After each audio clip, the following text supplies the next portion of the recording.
Hello, welcome to our first ever television news broadcasting. Today's segment is about the Treaty of Versailles and some of the decisions that were made regarding Germany's territories and the lands that were taken from it. Precisely, we are going to discuss the Rhineland, Germany's eastern frontiers, and her colonies. Okay, now the problem with making the decisions for this treaty is that there are so many opinions to accommodate for that it was virtually impossible to make everybody happy, but the League of Nations tried its best. Now, what happened is the exciting news today is June 28th, 1919, and the treaty has just been signed, and we will focus right now on the Rhineland. Let's talk about that, because if you guys don't know, it's so easy to tell why France would want this land. France knows if it takes Rhineland away from Germany, it would permanently weaken Germany. Right? Well, of course, because that would leave Germany only with Berlin to rely on as a military stronghold. And the French know that if they can take this land from Germany, that puts them in the advantage.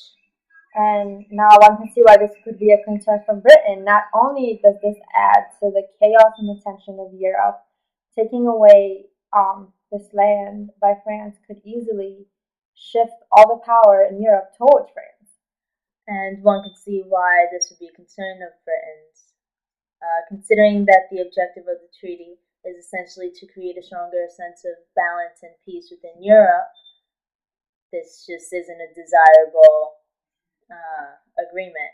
So, at the same time, Britain can't allow Germany to keep this or even maintain this land because that would just end up empowering Germany when they want to weaken her. You're completely right. And now what had happened was Britain basically said, no way, you guys have to share. They want the land to be shared, it wouldn't be fair.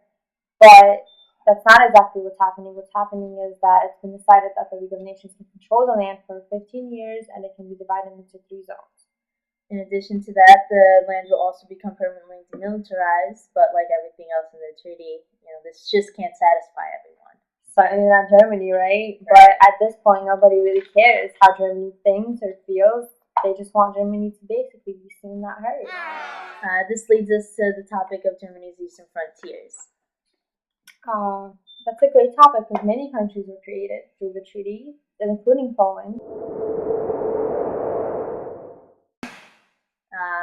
As one can expect, France never fails, yet again, to make things more difficult. France is more concerned with making Germany permanently weak and miserable instead of worrying about the repercussions that all these decisions could come with. This goal was expressed when the Commission on Polish Affairs suggested that Danzig, Mernwether, and Upper Silesia, I believe, be given over to Poland. And guess what? The wise and right in Britain never fails to see, even in this case, what's wrong with this idea. Lloyd George realizes that this could take Berlin to go to the help of the communist Russia, currently led by the Bolsheviks. Exactly. So Britain is going to withdraw from the Anglo-American Guarantee Pact, and he's hoping that this is going to force Clemenceau to make a plebiscite in Mernwether and also establish a free city of Danzig. And if I'm not mistaken, the city will be watched by High Commissioner of the League of Nations, and now a customs union with Poland will be formed. Yes, and in addition to that, Danzig as a free city will now be linked to Poland in an effort by a narrow corridor in an effort to appease France. And now our last topic to discuss is what's going to happen with Germany's colonies. Unfortunately for Germany, President Wilson of America, right? Yeah. Right. He believes in self-determination. And this would mean relinquishing power over the colonies so that they could grow by themselves and live for themselves. So Wilson is insisting that all of the colonies be spread out amongst the League of Nations. And even though not everybody likes the idea of self-determination, they do, of course, all want Germany to lose its colonies, right? And lucky for Wilson, he got exactly what he wanted because the colonies were split up amongst all the members. Of course. And then now the British dominions believe that annexation is vital for their security. So the League of Nations is working precisely very hard to make that happen, come to an agreement somehow. um, and I think that's it. Yeah, basically, this concludes our segment on discussing the League of Nations and the Treaty of Versailles, and in regards of what happened to Germany, the land taken away from it, all the problems.